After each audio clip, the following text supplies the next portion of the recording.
our part of the world, both in case of SAARC as well as in ECO, the inherent potential of intra-regional trade has not been fully exhausted. Now, what is that inherent potential?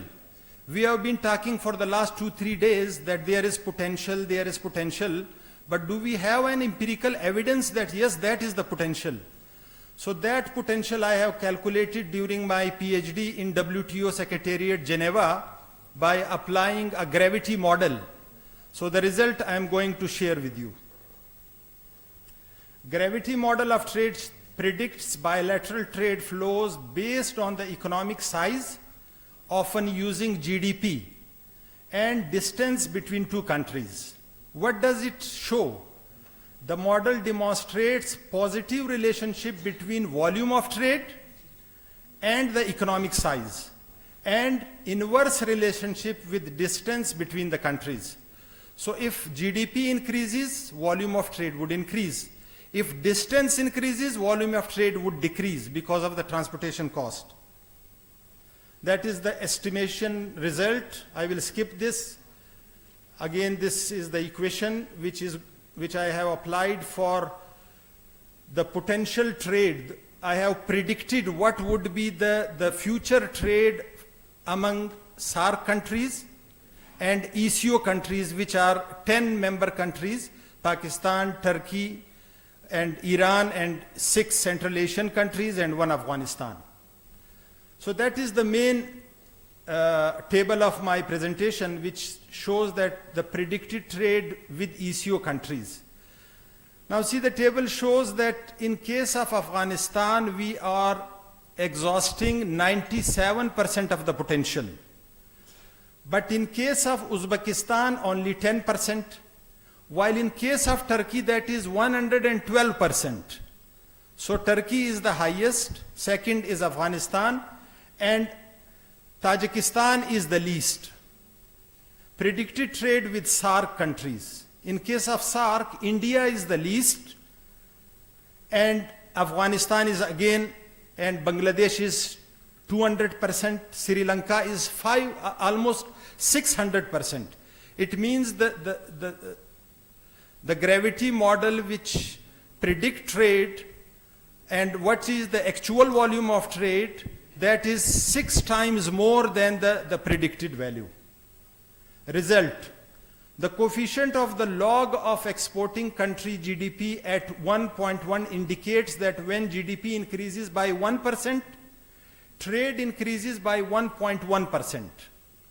Again, the coefficient of distance, which is negative, that shows that distance between countries is higher. If distance between countries is higher by 1%, then trade falls by 1.2%. So distance works as a negative factor. The coefficient of block, since they are one block, ECO and SAARC, that shows that the block effect, which was catched by the gravity model, is 210%. So if a country is member of SAARC, she should be trading 210%. And if compared to the non-member, trade facilitation under CPEC. Trade facilitation in general refers to the ease of moving goods across border. Gravity model question. These 2 questions I put in the gravity model, and that I calculated in Pakistan when CPEC was initiated. The question are, does trade facilitation impact trade? Second question is, what is the impact of distance on trade? So the result of the model is that trade facilitation is an important determinant of trade. Trade facilitation of exporting country by 1% increases export by 5.5%, while in case of imports it is 2.8%. And this is the most important findings of my PhD thesis and gravity model, which is applicable in case of CPEC in the context of our country, Pakistan. That says that if there is decrease in distance by 1%, increases trade by 1.2% in case of SAARC and ECO. So because CPEC is going to facilitate our trade and reduce the distance, so if 1% distance is reduced, trade would increase by 1.27%. And CPEC is going to reduce around 2,000 kilometer distance in case of Pakistan. Findings. Improvement in the trade facilitation can lead to significant gains in trade. Infrastructure, logistic improvement lead to largest gain in trade. So if we improve infrastructure, physical infrastructure and logistic, it would be a great gain for trade. Now, as I have been quoting Dr. Sir Allama Muhammad Iqbal, the secret of success of CPEC in the light of the vision of Iqbal. Iqbal says, Asia yak paikare abo gil ast. Asia yak paikare abo gil ast. Millat Afghan dar in paikar dil ast. Az fasad au fasad Asia dar kushad au kushad Asia. Urdu में इसका तर्जुमा बता दूं कि अफगानिस्तान जो है वो Asia का दिल है, बॉडी उसकी एशिया है जो मट्टी से बनी है, लेकिन दिल उसका अफगानिस्तान है. अगर अफगानिस्तान में प्रॉब्लम होगा पूरे एशिया में प्रॉब्लम होगा, अगर अफगानिस्तान में अमन होगा पूरे एशिया में अमन होगा. English translation. Asia is the body built of clay and water, and Afghanistan is the heart in that body. If there will be peace in Afghanistan, then there will be peace in Asia. If there will be turmoil in Afghanistan, then there will be turmoil in Asia. And we have been experiencing this statement, which was given by our philosopher some 200 years back.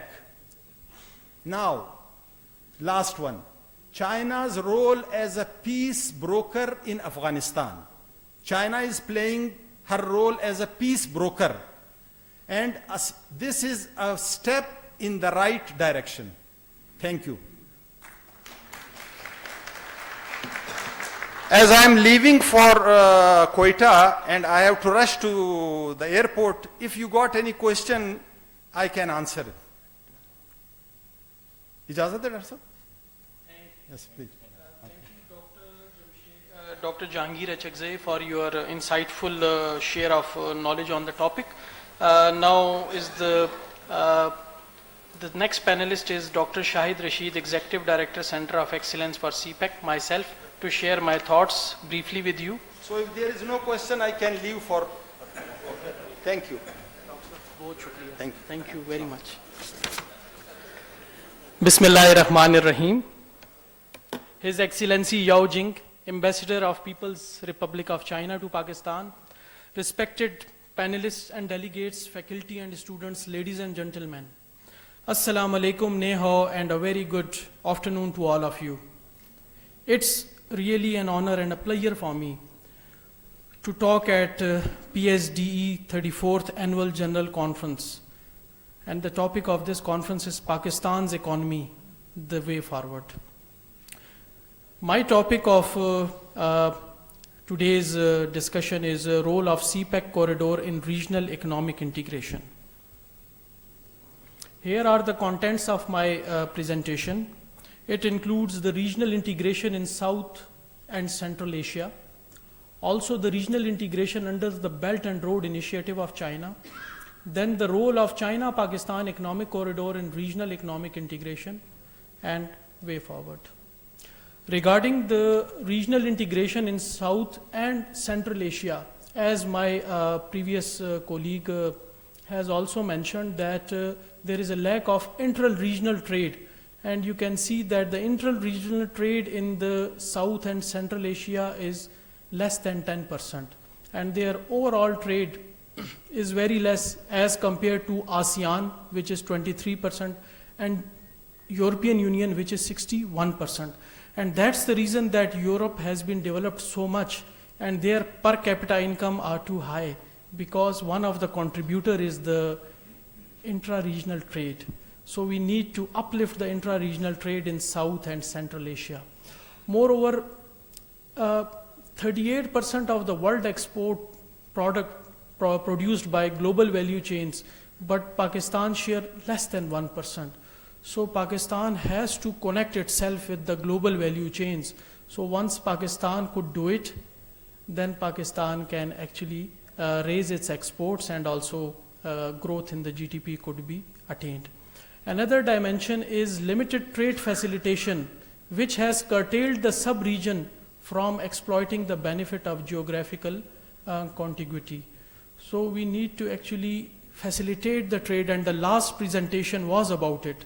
And it has been shared that if the exporting country like Pakistan, if it improves its trade facilitation, then obviously we can enhance and boost our trade and exports especially. And also the contribution of ICT infrastructure is meager. So though we have improving our ICT infrastructure, but it's important to use that connectivity, especially the softer connectivity, like the optical fiber linkages and the e-commerce dimension of the economy.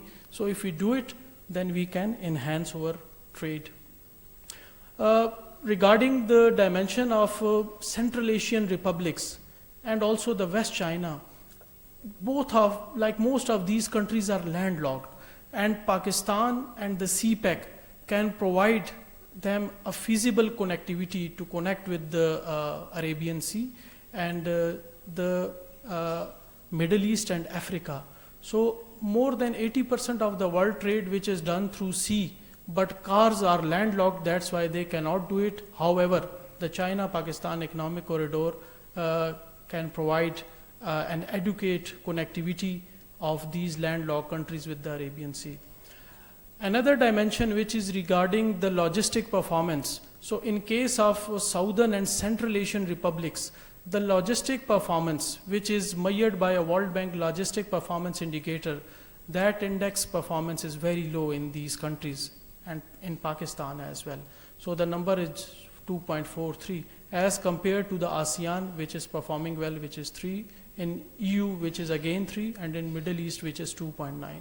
So we need to improve on the logistic performance in order to enhance our regional and intra-regional trade. Regarding the contribution of the Belt and Road Initiative of China in the regional integration, this initiative has been given by President Xi Jinping of China in 2013 in order to connect Asia, Africa, and Europe, 68 plus countries, 4 billion people, through 6 different corridors. And 3 of those are the maritime related corridors, whereas 3 others are the land related corridors, and one of the pilot corridor among those 6 is the China-Pakistan economic corridor, which is connecting the Xinjiang autonomous region of China, the West China, with through Pakistan with the Arabian Sea.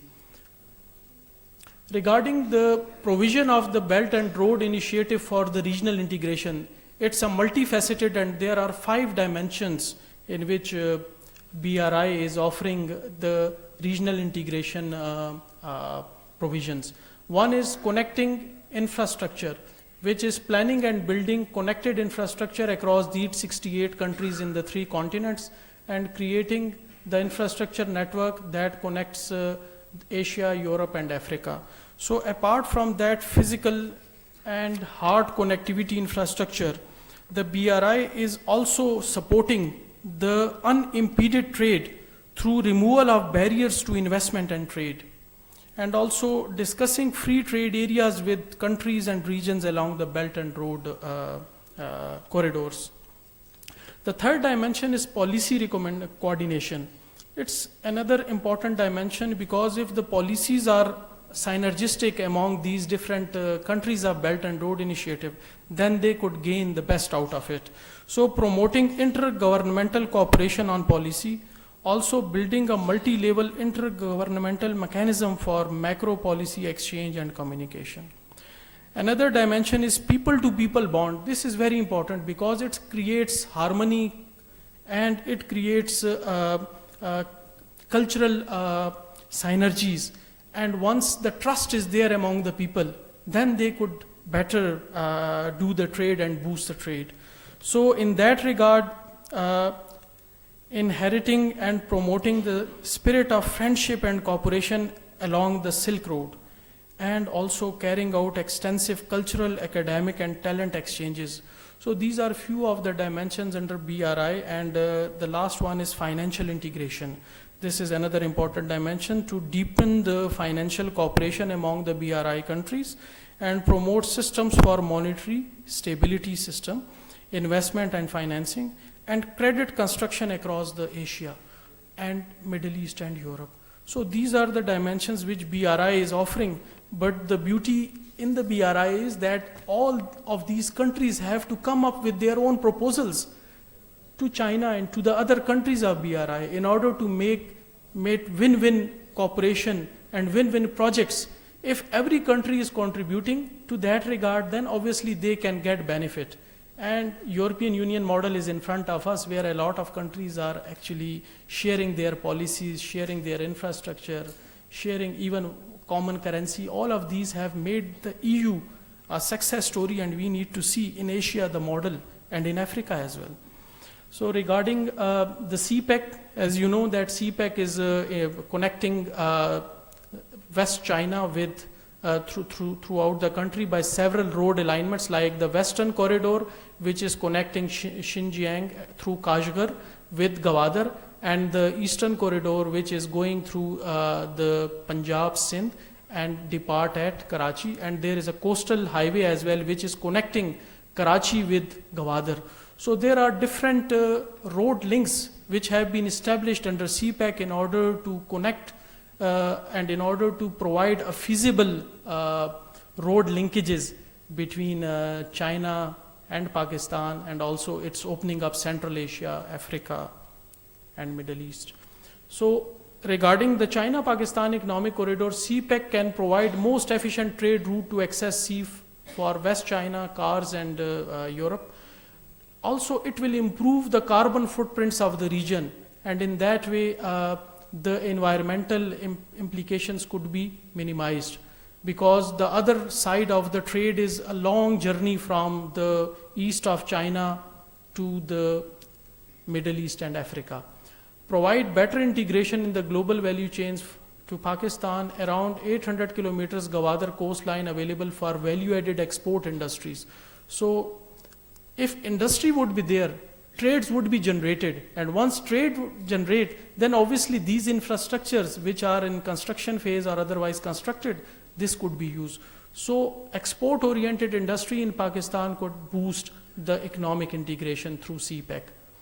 Advantageous geographical location of Gwadar for international trade of energy. So the international trade of energy is passing by the Gwadar. So Gwadar is a very opportunistic location for becoming an oil city, where hydrocarbon complexes and oil refineries could be established. And in the longer run, once the west of China and Central Asia develop, then obviously the petroleum could be supplied from Gwadar through pipelines to the west of China. And CPEC optical fiber enables trade in many services. This project is also completed, which has connected with China, with Islamabad.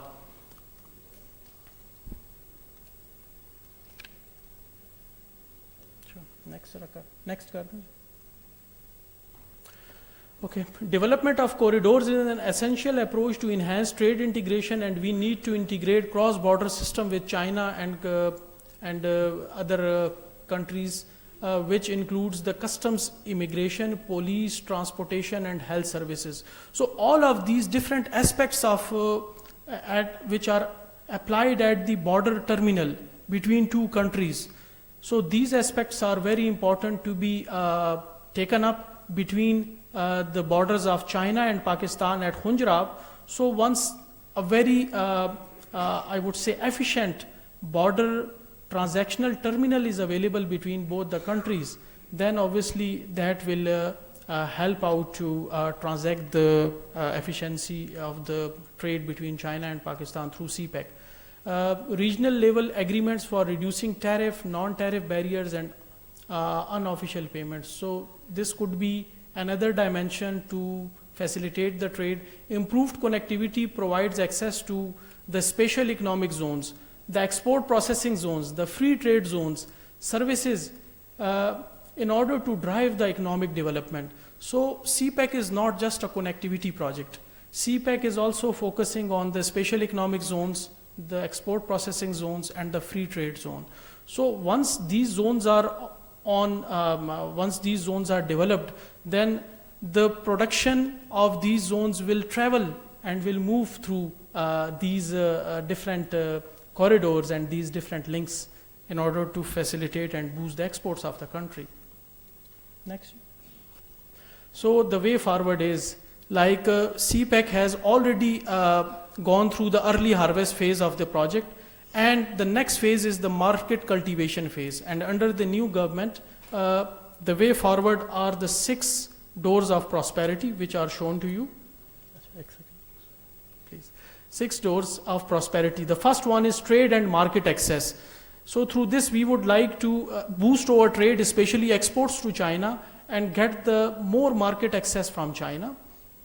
The next one is industrial development and global value chains. We would like to establish our special economic zones in such a way to connect the global value chains. So these SEZs will be connecting Pakistan with global value chains in order to boost exports.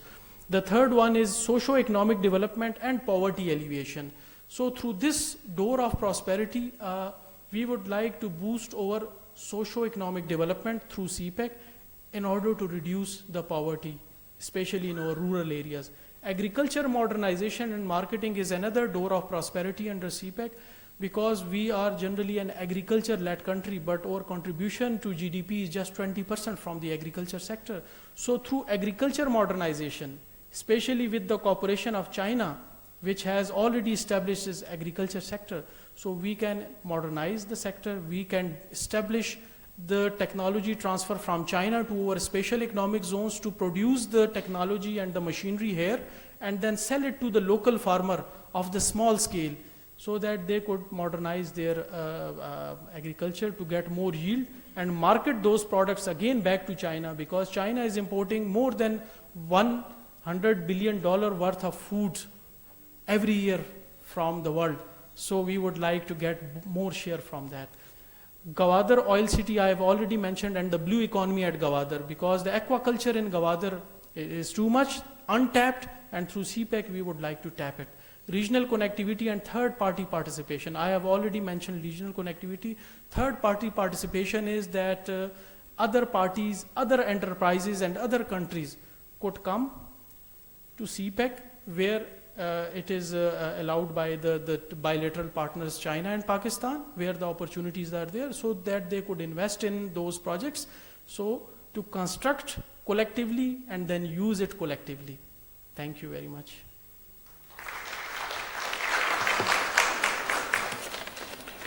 Now, I would like Ambassador Syed Hassan Javed. He is Director at Chinese Studies Center at School of Social Sciences and Humanities at NUST University. Sir, if you please come and share your thoughts on the subject. Excellency, Mr. Yao-Ching, distinguished panelists, distinguished faculty members, and dear students.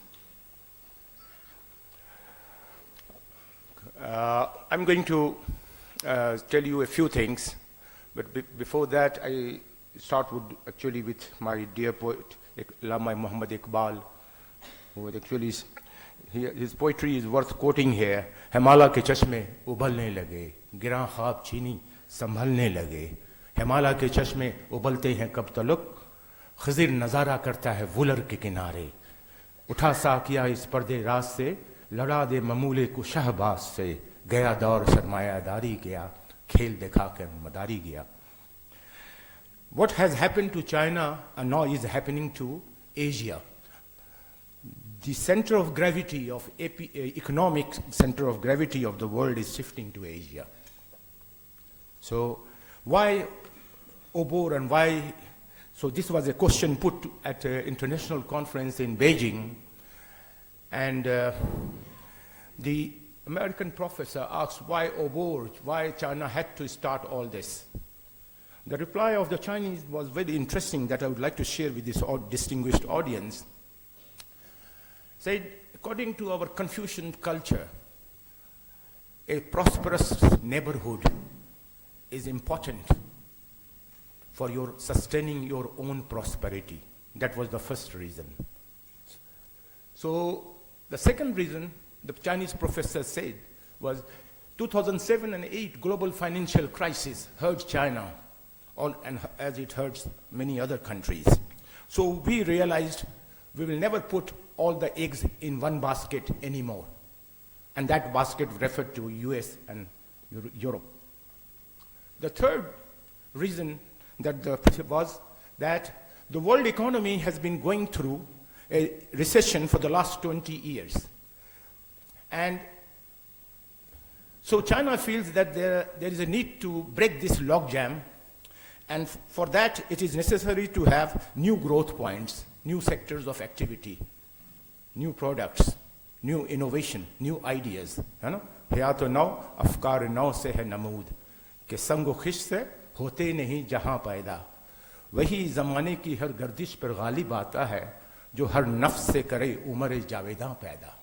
So we are in very interesting times, very interesting historic time of transformation in the world. So, and the fourth reason that the professor gave was that they have felt that over the last 70 years, the Western companies have not invested in many places of the world for non-profit reasons. They could have made profit, they can make profit, but they did not invest because of cultural reasons, ideological reasons, racial reasons, and all non-economic reasons. So here I am to tell you that I have been a civil servant by accident. I was a diplomat by choice, and I'm an economist by passion. So my love is economics. I started with economics and love to. So I will now start with just giving you a few glimpses of my presentation. Pakistan today stands in 2018, please next, 2018 where China stood in 1978. We have become a jokers. We, in last 4 decades, we haven't really, we are the biggest loser in globalization era. So bear with my non-conformist thinking, because that's what the economists have to break new ground. So we stand where China stood in 1978 before starting with this comprehensive policy reforms. Next, please. You see, the dream is to connect Asia, Europe, Africa, as you heard, all the operational things. And the dream is going to be realized with Gwadar, when you can connect it to Chabahar, to Dammam, and to Dubai, and to have a new Suez Canal, probably with the potential of 10 times the existing Suez Canal. So there has to be many studies actually to carry out all that. But Shahid was referring to pipelines, energy pipelines, and railway pipelines. Please, next, please. What is this 21st century? You can call it a century of new abnormal, you can call it interesting times, you can call it any way you like. But I see this century as the era of win-win. It's the era of Shuang-in, as the Chinese call it.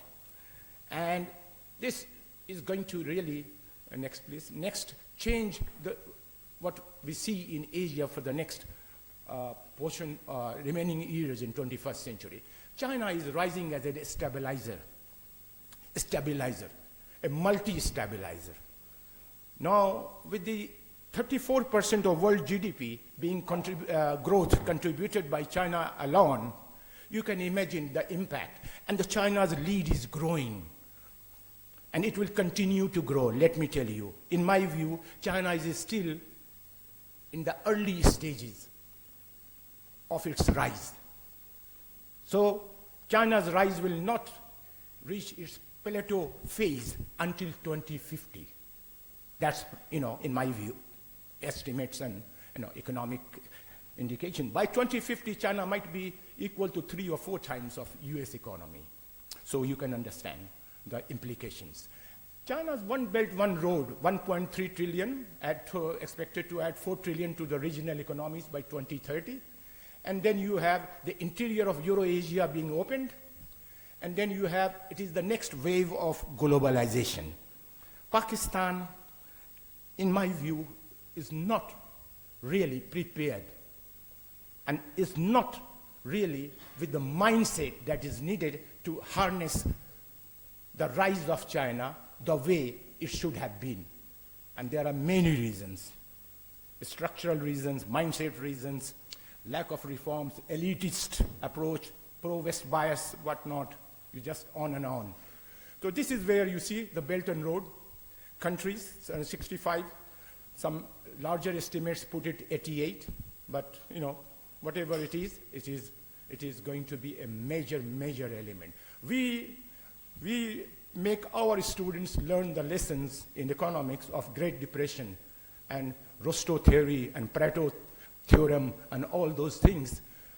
The world has witnessed new economic theoretical developments, and China's rise makes it necessary for theoreticians to devise new theories, to think differently. Teaching our children the lessons of just lessons which have become obsolete. Iqbal ही का शेर बड़ा खूबसूरत मशहूर है. शिकायत है मुझे खुदावंदान मकतब से, सबक दे रहे हैं शाहीन बच्चों को खाकबाजी का. Next, please. China's key partners in, you see, Pakistan figures out there among the key partners in Belt and Road. Look at the media. They didn't tell us in 4 decades China has risen as an economic superpower on our neighborhood, and what kind of news we were having from there. We have been subject of media imperialism in this country. Next, please. Here you have the top destinations. These figures are old, but certainly I just thought to give you an idea that OBOR and CPEC and Chinese investment and Chinese promises and Chinese, strategy, they're all real. They are there. It reflects there. You see, this is Asia Pacific. Pakistan is at the convergence point. This is Lord, actually, destiny made us at the convergence point of land route and the maritime route. So we are the most blessed nation. Here you have, the West thought Pakistan is done already by 2013. I mean, it had seen that Pakistan's utility was probably over. With what has happened in Afghanistan, Pakistan actually was not now relevant. You see, West makes several mistakes always. After 2013, I know they had been circulating for many, many years on the Google a map of New Silk Route, where actually the only component which was missing was CPEC. So it took China a very hard to come back and tell that CPEC is the flagship project of OBOR, and reiterate that the ancient Silk Route, this was the most important component of ancient Silk Road. So OBOR is incomplete. It cannot be complete without CPEC. But the West had the pro-India and so the new Silk Road that you saw for 2 decades was a confusion, a fake industry news. Actually, you know how that happens. So Pakistan is, of course, at the center of now global transition, global transformation. Of course, flagship project, 4 billion people. We hope to connect, and that's what today is the regional connectivity that I am going to speak to you. And next one. Regional connectivity, you see, South Asia, you see, China. Last one. I will just complete that. Actually, there are some photos only. So CPEC will open up, of course, South Asia's true economic potential. Half of northern India is closer to Gwadar, and certainly there is a need for a different thinking in South Asia. which actually I don't see that coming from India. This is, look at it. It is as if one American, Russian scholar called Pakistan as the zipper state of South Asia, of Asia. Zipper. You know what zip is all about. Central Asian connectivity, you know, we hope to have all these, pipelines and roads, and you have the corridors. In Pakistan, we quarreled over the corridor routes because each of us want it to go in front of our house. Or maybe अपने सालियों के घर के सामने से गुजारना चाहते थे property prices के लिए. So we wasted our time a lot. You see, Middle East is going to be really, because China has now a new Middle East policy. A lot of people in Pakistan actually do not analyze things. Research तो मुसलमानों का गुमशुदा मिरास हो गया है. पढ़ने लिखने की क्या ज़रूरत है? तो आगे. Well, for CPIC success, we need a software. We need a comprehensive policy of reforms, the way Deng Xiaoping started in China in 1978. In 1978, Pakistan had a per capita GDP 30% more than China. I sent 12 study missions with my visa signatures for Chinese teams to come to Pakistan to study Pakistan's experience. Next. Next, please. Well, there is something, not in the previous one. You see, if we really play our ball well, if we really play our game well, if we really do our homework, if we come out of this mindset of pro-West bias and the elitist institutions that we have and the elitist thinking that we have, that has carried us nowhere, and हम मखमल को टाट के साथ मिलाना चाह रहे हैं. China is now 100 years ahead of Pakistan. If we really want to change ourselves, we have to make this start equally level पर. ये मुकाबला million or trillion का हो रहा है. So, we have lost precious time, and we continue to lose precious time, let me tell you. So we have of course, we can really become a major player, and that is what our Chinese friends want us to be, a major player in 21st century. We have the potential, we have the resources, but we don't have the necessary, the policy reforms that we need in all sectors of our life. So, of course, these are ways to guarantee CPEC success, and we talk a lot because we specialize in three things: biryani, English, and cricket. Next. Here you have Pakistan. You had $42 billion in 70 years from rest of the world. Now you have 46, and then this 46 is 62 now. And let me tell you, if we really play our cards well in inviting the Chinese private sector investment who are just waiting there, I know 5,000 of them are ready to come to Pakistan. And 1,200 have already made the decision to come here. 800 of them have visited Pakistan. 29 have put up their shops. So, we talk a lot, We are very good in talking. But we have to become a nation of doers. I can tell you that Pakistan has a bright future. We are the most blessed nation and the well-placed nation in the world for the 21st century. All we need is a visionary leadership, a collective leadership, a governance reforms, and also we need a change in our mindset with a revival of our rich social capital heritage. Thank you. Thank you, Ambassador Syed Hassan Javed.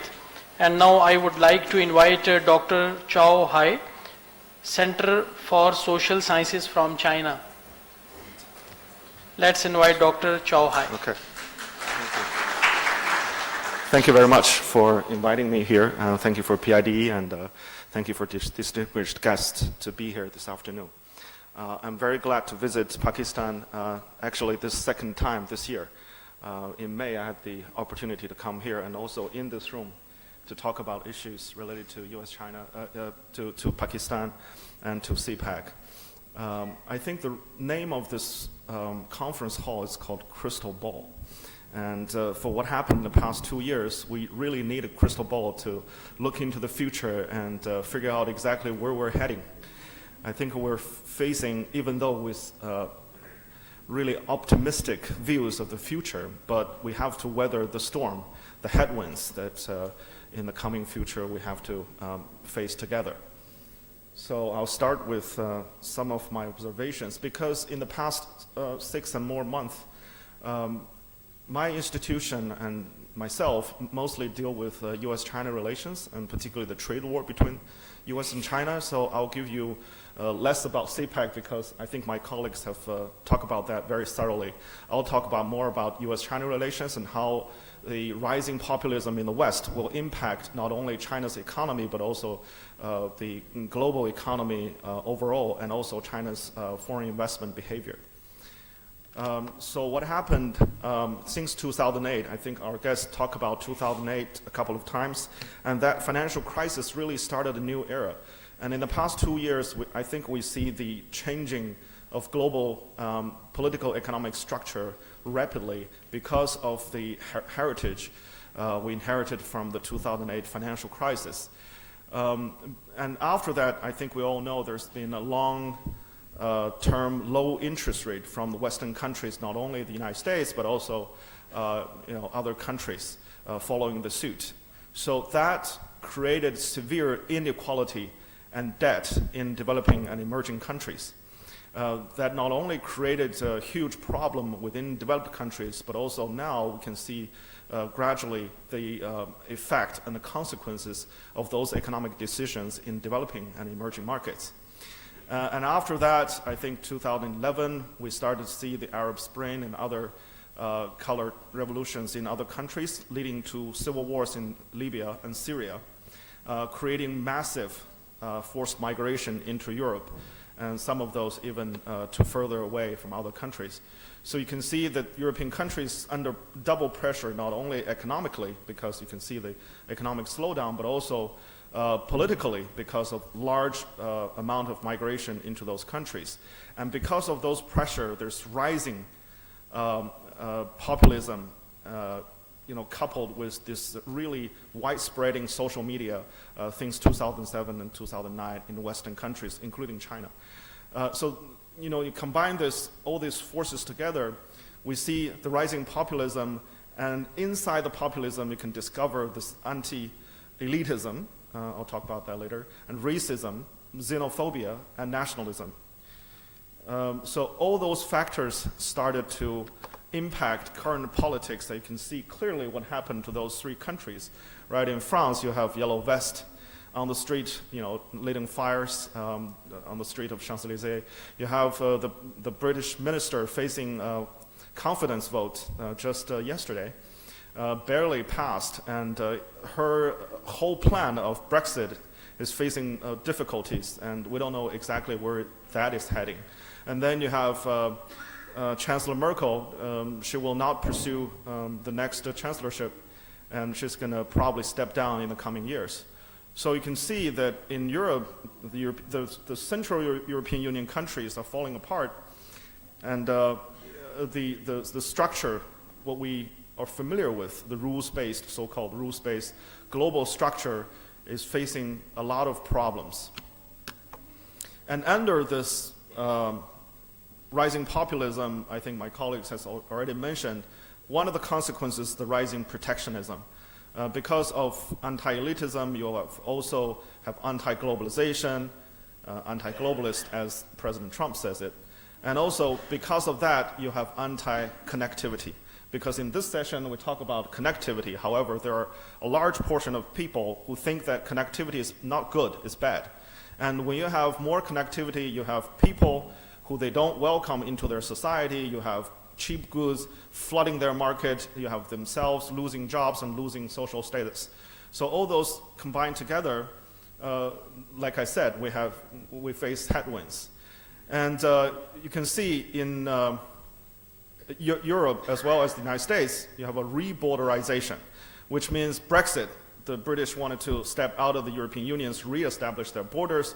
You have President Trump advocating building walls, physical walls, between the United States and Mexico. And also you have Turkey as a country, receiving money from EU as a, literally as a wall to block immigrants coming into European Union. So you have not only that, I can name other, efforts in other countries trying to erect walls and reinforce their borders, reclaim their so-called sovereignty to block other people out. So this protectionism, more specifically in the United States, manifests itself as America first. You've probably heard this many, many times in the past 2 years. And then America says, oh, we're going to reindustrialize through tariff and tax cut. By the end of 2017, the US passed tax cut, and then after that, this year, we've seen a lot of new tariffs from the United States, and they wanted to renegotiate bilateral trade deals and also multilateral trade international systems. Sorry for the small pictures. So on the top left, that's the cost of international connectivity, basically. The green line is the sea freight cost. The red line is passenger air transportation cost, and the blue line is international calling cost. You can see in the past 50 years, there's a dramatic drop of costs across borders, across countries. So that's what we call globalization. You can see after 1980, particularly after 1990, those costs stabilizes. And overall, correspondingly to the global trade, foreign trade versus countries' GDP, you can see from 1940s gradually the global trade started to increase because we have more and more complete globalization and global system. The trade continued to rise. However, they peaked basically around 2010, and then after that it stabilizes and dropped a little bit since 2014. So physically, in terms of goods trade, globally we're facing a plateau. It is very hard to increase physical trade at this point. Not only you have the external impact of rising populism and protectionism, you have also the physical limitation of trade among countries. So now, combine that together, we have a crisis of post-Cold War order. People talk about the end of history after the Cold War, but now you have not only liberal democracy, but also market economy, both in crisis. You have the so-called illiberal democracies rising, as claimed by American scholars. And also you have the market economy threatened by repeated political intervention. So the US has been quitting all kinds of international agreement, including Paris Agreement. I think many scholars concerned about climate change, and also they're threatening to stop the central mechanism called the dispute settlement mechanism in WTO. So by next year, November of 2019, if US does not supply another judge, the WTO will basically stop to exist. And then the US quit UNESCO because of Israel, and also now they're threatening to quit intermediary nuclear force agreement with Russia. So you can see that the whole structure is falling apart because of the politics in the West, and particularly in the United States. And now we have a return of politics, as I always suggested, because we're in this conference talking about economics, but now, as economists, we're more and more concerned about uncertainty and unpredictability. Even if we have models for long-term trend, but in the short run and medium run, you have a lot of political interference. So now there's no pure economics or pure politics. We are returning to the era of political economy. We have to focus more on our study on political economy. Okay, so I'll just skip the trade war and the problem of U.S. Fed reducing its fund rates, and that has a major impact on China because China's major push for foreign investment started when the U.S. started quantitative easing, and now because of that, you can see clearly after 2016, there's a big drop in China's foreign investment, foreign direct investment, and also China's investment in the United States from this year, in the first 8 months, dropped about 90%. So I think in the future, you should expect a further drop of China's overseas dollar-denominated investment because of the shrinking of the availability of dollar. Okay, China's response to U.S. Trade threat is that China wanted to hedge against the possible market and trade disruption between U.S. and China. So that's the opportunity for regionalism and regional reconnectivity. So that's why I think there will be, I agree with the previous speakers that there will be a reinvigoration of regional deals, free trade deals, regional trade deals, and all kinds of connectivity, particularly trade between South-South countries. You can see clearly that trade, the upper blue one is the trade between developing countries, and the green one is between developed and developing countries. The red one is between developed countries.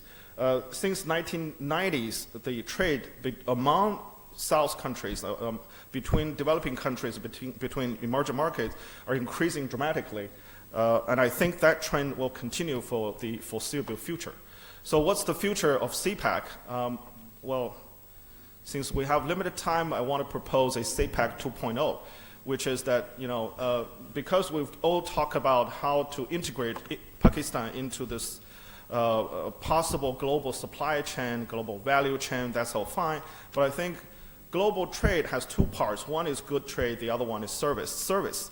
And Pakistan really needs to pursue a better position in service trade, not only with China, but also with the globe.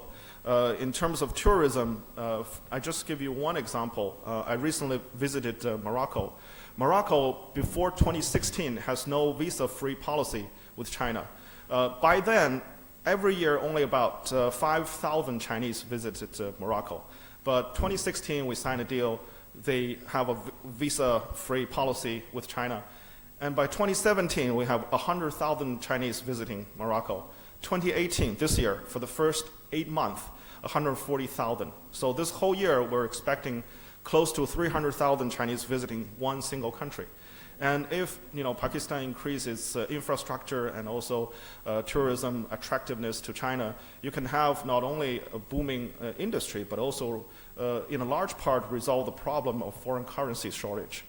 So that's some of my recommendations. And also because of the shortage of US dollar possibly in the future, Pakistan should increase RMB, Chinese currency investment, and also using, I think globally, we'll see a rising of using alternative currencies than US dollars. And that will benefit both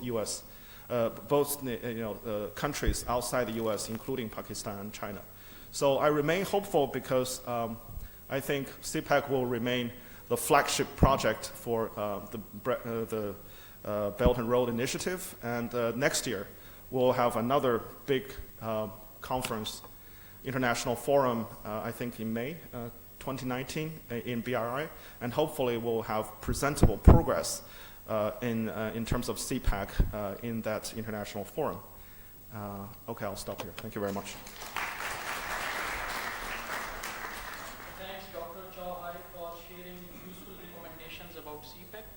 And now I would like to invite Dr. Gontor Sugiyarto, Principal Economist at Asian Development Bank, Islamabad. Let's welcome Dr. Gontor.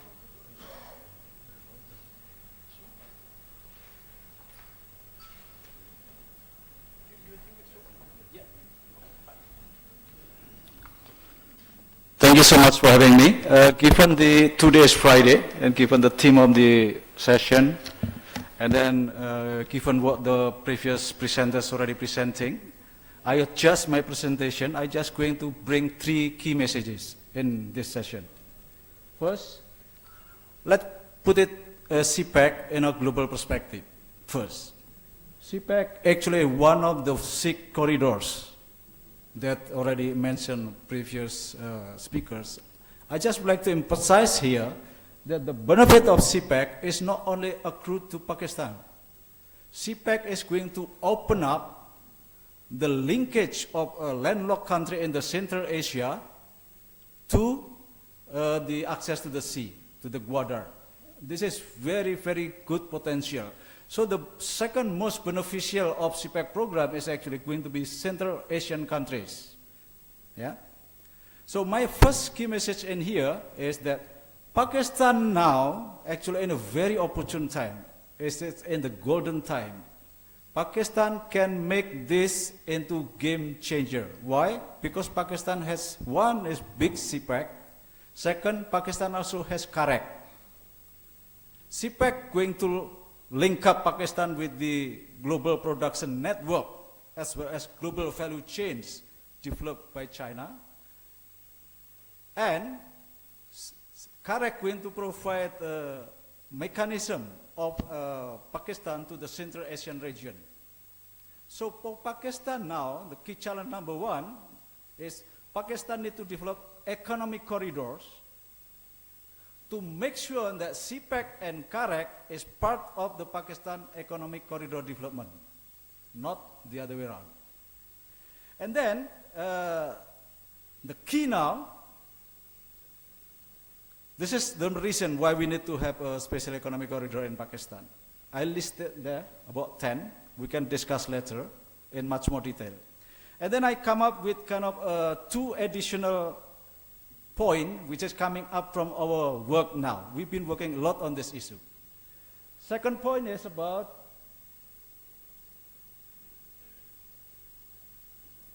how to develop economic corridors. This is critical. I'm offering here, we must consider at least 4 key factors there. One is the economic aspect of economic corridors. We must consider the economic comparative advantage of Pakistan.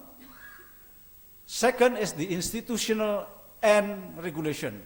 This is very challenging because economic corridor development is cross-cutting issue.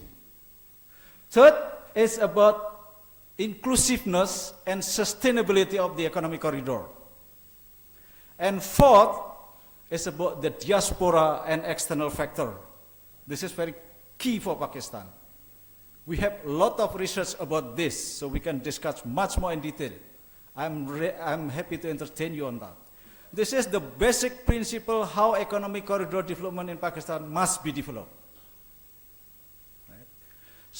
The third point that I would like to bring up to this forum is, remember that part of the economic corridor is special economic zone, export processing zone, all of those things. Under the CPEC, we are going to have 9 special economic zones. Yeah? But in addition to that, actually, there are 57 additional special economic zones going to develop beyond CPEC. Now, why everybody crazy about special economic zones? Because the potential benefit of special economic zone is huge. China actually provides very good example. I just came from Shanghai. It shook me. In Shanghai, there's one special economic zone producing cruise ship. Do you know cruise ship? Cruise ship is like a city in the ship. Everything available there. And within this special economic zone, actually, all of the industrial there produce together and then coming up with cruise ship. This is really amazing. Look at the Airbus. They produce the wing somewhere else, a machine somewhere else, other somewhere else, and then reassemble in other country. There's old ways. China already produced everything in one special economic zone. This is something that we need to achieve. The biggest problem is, this is something that I would like to highlight, what is the picture is going to be about. The failure rate of special economic zone is very, very huge. Even in China, the failure rate is 77%, meaning the successful rate is only 23%. China managed to convert the failure one into something more productive, merge failure as easy into the one successful one. So that the overall result is very fine. But other countries, like my country is Indonesia, that we are going to develop special economic zone also. Pakistan, going to develop special economic zone also. Once we fail, remember the successful rate is only 23%, right? For other country, the successful rate is even less. Yeah? When we fail, this failure special economic zone is going to be kind of white elephant that haunting the industrial development in the countries. I'm not scaring you here. There's so many examples of failure special economic zone already everywhere. I have a complete comprehensive report on that. I'm going to submit this soon to the government and to other key stakeholders, yeah, for kind of lesson learned. This is the lesson that we learn from this comprehensive study, that to develop special economic zone, we must use this framework. This framework actually developed from global best practice and a kind of local knowledge. We already tested this framework all over the places, including to the Shanghai, Beijing, Shenzhen, and this framework is really work well. So if Pakistan and other countries would like to make sure that special economic zone that they are going to be developed later on is successful, I submit this framework. Please make sure that you consider this framework. Thank you so much. Thank you very much, Dr. Gontor. And now I would like to invite my last panelist, Dr. Jamshed Uppal, Associate Professor at the Catholic University of America, Washington, D.C., USA. Let's welcome Dr. Jamshed Uppal. Your Excellencies, distinguished guests, Assalamu alaikum. My name is Jamshed Uppal. I am at Catholic University of America. My main field is finance. And as such, in this area, I am a student and I'm trying to understand the economics of CPAC. My first approach is to narrow down the scope a little bit, because first of all, when we talk about region, we tend to talk about, Neel ke sahel se leke Ta Bukhara, Kashgar, so it becomes kind of too much to handle. And on top of that, we tend to ignore the elephant in the room, actually the junior elephant in the room. The other modification I want to do is to narrow my focus on the CPAC's infrastructure, especially the trade corridor, infrastructure relating to the trade corridor, because CPAC is a very comprehensive project, power plants and so on and so forth. And we can get, distracted by so many things. So let's just focus on these things. But you see, I being a professor, I always give pop quizzes. So let me ask you, I presume a lot of us are economic students, but you must be also, some of you must be students of economic history. So in the recent history, has there been a parallel to a major project which we can call an economic corridor? So we'll come back to that. Think about this. But so first of all, let me distinguish between the connectivity and corridor.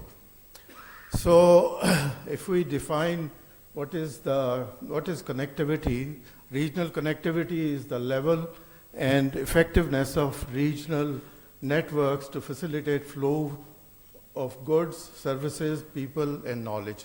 So there are like 4 dimensions of connectivity, not only the trade. Our main focus is, of course, on the trade, but there are other dimensions. More importantly, I wanted to point out that this is a network.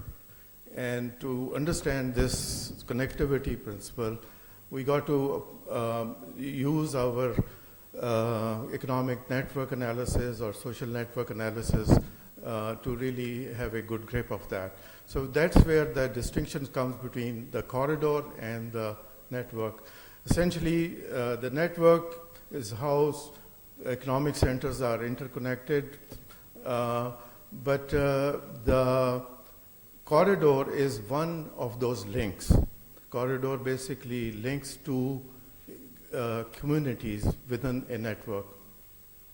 So, what is the answer to my quiz?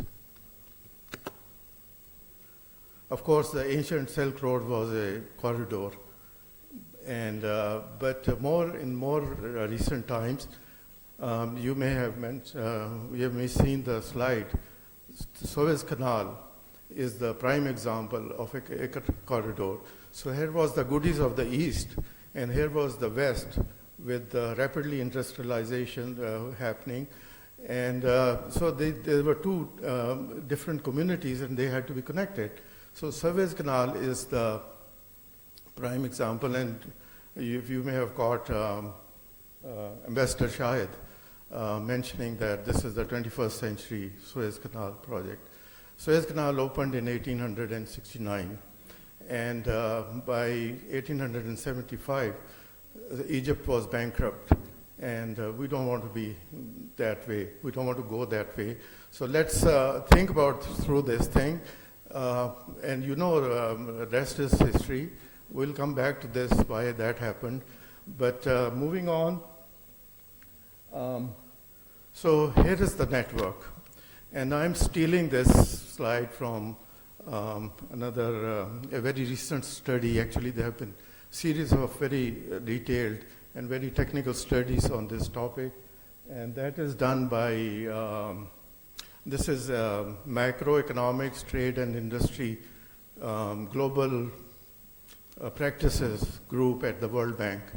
And here's the thing, so on the top we see these are three communities within Chinese. So what they did was to take major cities in China and Pakistan, and they have basically defined what the networks are. So three major communities in China, and then in Pakistan, that is the red dots you see. So what comes out at you from this picture is that Pakistan is kind of isolated from the network. So technically this is what we call a high degree of modularity, that these are two different modules. So what we want to do is to make a connection. So that's where the concept of corridor comes in. So we want to connect the Pakistani community to the Chinese communities, and that's the whole idea of, to my knowledge, to my understanding.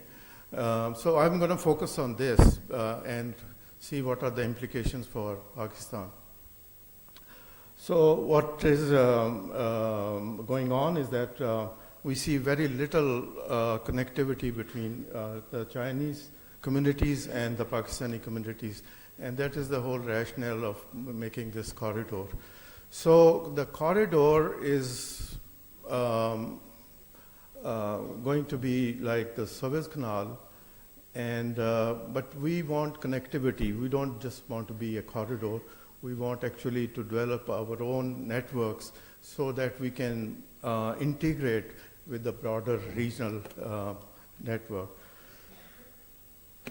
So both countries are very much committed to this project and the series of projects.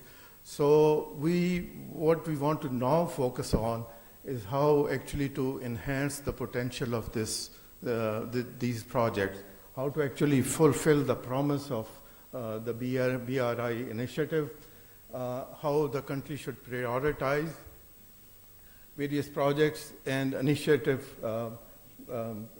sporting services, what opportunities are going to be emerge, how do we capitalize on them, and how to basically leverage those opportunities, basically to boost the country's export potential. Because with the CPEC and the related projects, we are going to, of course, incur import liabilities. And in order to really offset those import liabilities, our main focus has to be to increase the export potential. So the ability of the country to maximize the benefit will depend upon not just being a corridor. We don't just want to be a corridor, but we actually want to spawn these nodes in terms of the network analysis. So we want to create these nodes, and that's where the special economic zones come into play. And that is the crux of the matter, that we got to make these special economic zones very successful.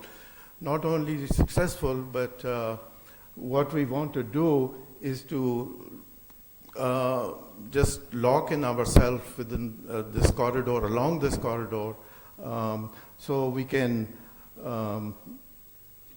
take advantage of the wider regional network. So the key question is whether we just want to intermediate trade flows, just watching ships passing through canal this way or that way, or we want to participate in that trade flow. And our focus has to be towards north and east, because our trade has to be towards China and towards the Central Asian countries. For the West, for Europe, America, I think the Pakistan stands already well connected. The problem is on the north and east side. And what I understand is that we are exporting like $1.5 billion to China.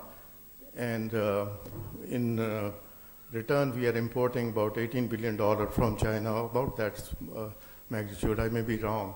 But that may call from a, Trumpian kind of approach, and we got to take some serious note of this. But anyway, so unless we are not connected with this emerging BRI in a network, the global network, we may not really experience any positive returns in that sense. So this is oh, okay. This just shows the logistic index. And the logistic performance index just shows that we are very deficit in the infrastructure, and that's why we go to the. So the basic question is, what are the prerequisites, or what are the complementarities that we need to produce? So in the last session, we had a session on regional connectivity the other day, and what I took from this was this phrase used by Dr. Mangla, which is that CPEC is not going to be sufficient. So we need more than it being sufficient. So we got to ask, what are the benefits? What kind of benefits are going to be accruing, and what are the characteristics of those benefits? And to develop financial strategies and to adopt economic policies which are commensurate with those benefits. So I'm going to go faster than this. We have already talked about the gravitational model, and in the first presentation, Dr. Achakzai talked about this. And this basically says that the potential depends upon the mass of the economic centers, but is inversely related to the square of the distance. But I want to move ahead for that. So working with these kinds of models, people have worked out what is the impact of these corridors on the trade and on the trading costs. So this first slide shows the impact of improved transport infrastructure and service quantity on total exports. And you can see that this is coming from RAND Corporation, but the Pakistan is not really very much mentioned. The reason is that our export potential, where we really may want to expand our exports, is with China, and that is not going to be affected that much. Another study shows that the time saved through these corridors is between 2 and 3%. So the time saved is very minimal. The reason is that it is still economically least expensive to ship by sea rather than overland. As a matter of fact, the shipping costs overland are 10 to 15 times greater than the shipping cost overseas. So that compensates for the saving in any distance, and we end up with the very marginal impacts. So what I want to emphasize is that we want to develop along with the hard infrastructure, what we want to do is to also pay attention to the soft infrastructure. And we want to look beyond non-physical dimension of the connectivity. And that's where the modified gravity models come into play. And these modified gravity models are coming from research in international business, where they say, it's not the physical distance which really makes the difference. It is actually the psychic distance.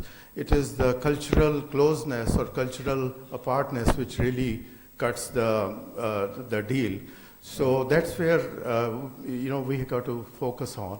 And this explains not only the trade flows, but many things like financial transactions. So people want to trade with people in whom they can trust.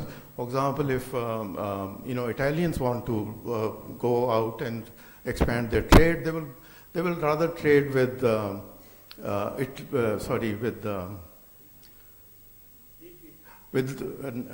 Libya, and so the French will rather go to Algiers, and so on and so forth. The Americans will trade very happily with Canada and because the cultural closeness is very much, and the cultural closeness is not only, it's a state of mind. It's how you perceive how close you are.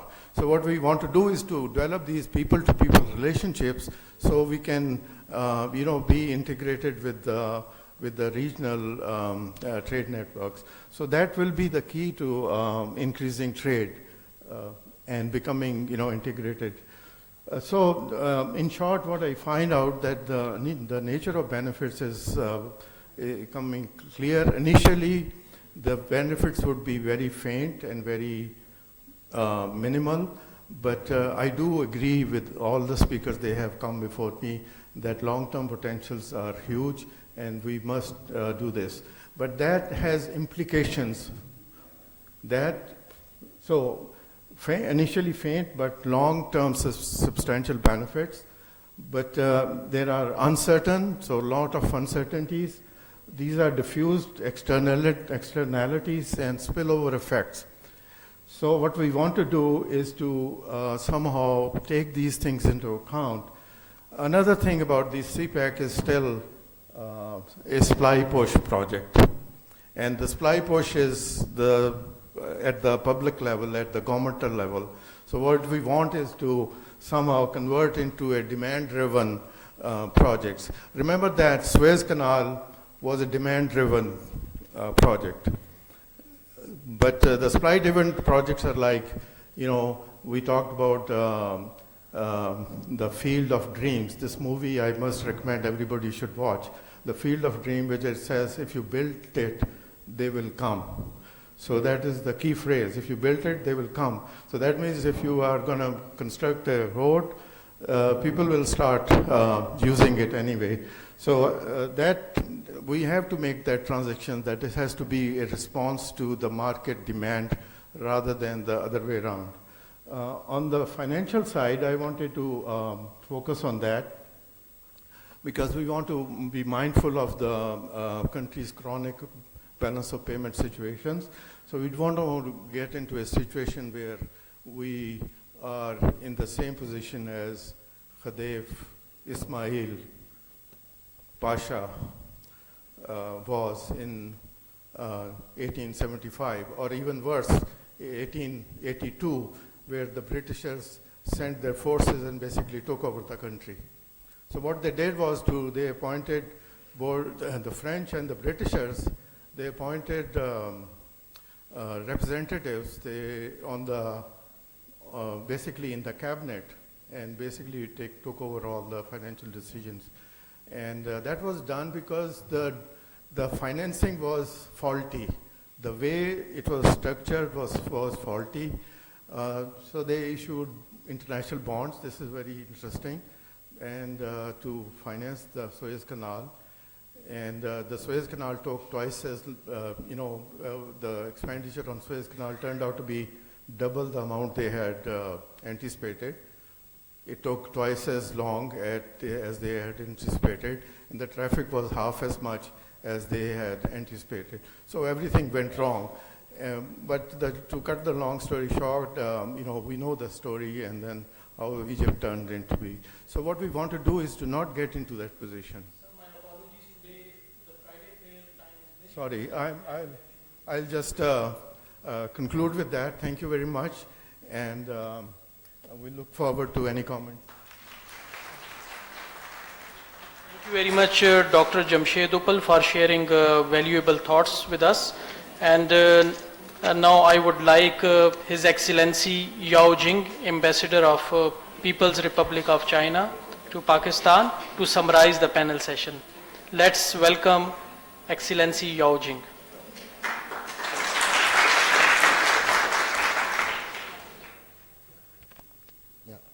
Very good afternoon. I think time is short, so I will conclude this panel.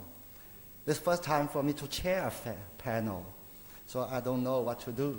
But I think that this panel is very interesting and very useful for me to learn from your views, to learn from your expertise. So I would like to conclude and sum up this panel by your comments about CPEC, which I think it is very much beneficial for us, the Chinese government and the Pakistan government, for a better implementation of the CPEC.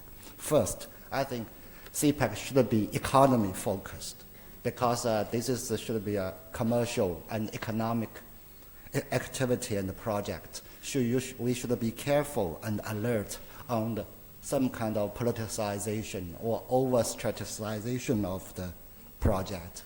We should focus all of the resources and efforts on the economic development and the common growth. Second, CPEC should be the regional project. I think that in the next week there will be the 8th joint committee meeting in Beijing, to be, I think, on the 20th of December, after the discussion of your government or both the governments, that both China and Pakistan, I think, have reached a consensus. We may open a new working group on the international cooperation and the CPEC, so that this aspect of the regional cooperation has been accorded or accommodated in the cooperation under the CPEC. And thirdly, CPEC should be open in nature. It is not only a bilateral project or cooperation, it is a regional and project. It's a regional gateway. And just now the experts have mentioned that it provides great potentials for the regional integrity and economic cooperation. And the fourth point I learned is that CPEC should be a win-win project that is beneficial for the all, beneficial to the all. Many speakers mentioned that people-to-people contact and the community-based efforts should be included or strengthened for the next stage of the CPEC. And finally, I think I learned from the speeches of the panelists is that for the participants, or in particular the major conductors of the CPEC currently for China and Pakistan, we should be extremely careful in conducting the cooperation, like the SEZs, that this kind of cooperation sometimes is quite a new practice for both the countries or even for the regional countries. So we have to be extremely careful when we design, plan, and implement all the projects. So let me conclude this panel by several points which I think is more beneficial and useful for me. And I'm very grateful for the Center of Excellence as well as all the distinguished panelists for your contribution and consideration. Thank you. Thank you very much, Excellency Yao Jing. And now, due to scarcity of time, we will not be able to take the question-answer session. So let me hand over the mic to the administration. Thank you for the wonderful discussion. Now it's time for souvenir distribution.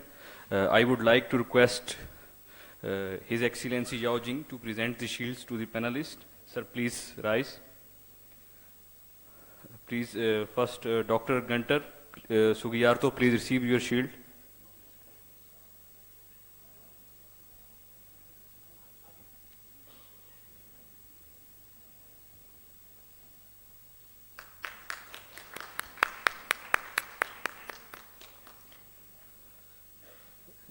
Now, Dr. Shahid, please receive your shield.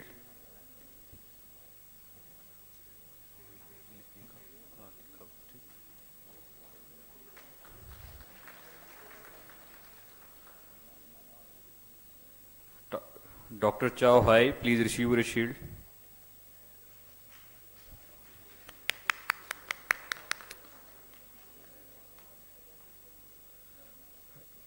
Dr. Jamshed Opal, please receive your shield.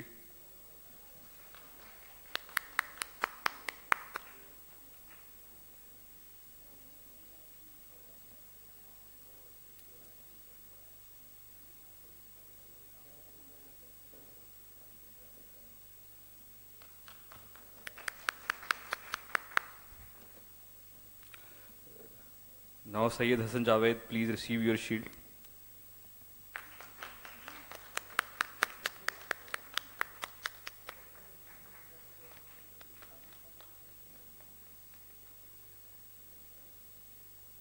Now, I request Dr. Gunter Sugiyarto, please present shield to His Excellency Yao Jing.